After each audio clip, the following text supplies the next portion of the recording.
in sang trul sang mi holin vak miang nau tu asur asalak khala ziang kim tuarim thoswa ziang kim indil sa tu kapa Dairial in san san su tuar thiam ahar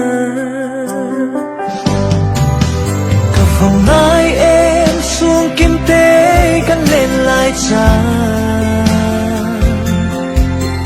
Rua chun lung du mi khi cha dài an re Lang lệ mual chuan in lung thin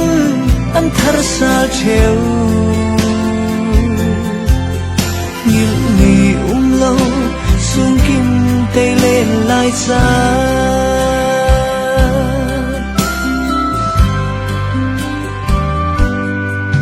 Xuân qua nu lại rel đàn hi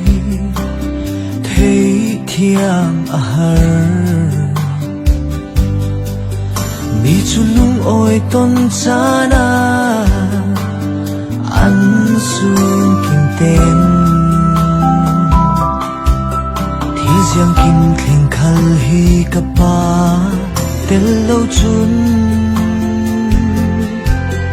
lung oi tom san khal cha nak sang ter tu me ka phong nai em xuống kim te kan lên lai cha rua chun lung du mi khi cha dài an re